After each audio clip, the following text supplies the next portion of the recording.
In today's tech video, I'm going to show you guys how to format your SD card on your Insta360 X3.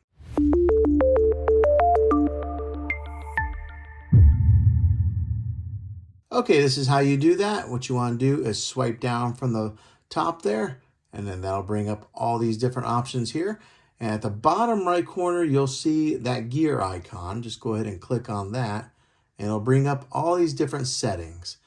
And what you're going to want to do is scroll, keep scrolling to where it says SD card. And right now you can see I got 42 gigs used off of a 59 gig card. If I tap on that, it gives me the option right there to format it and then clean that card all the way back down to 0. And you can do that here internally on this device. But that's how you format the SD card on your Insta360 X3.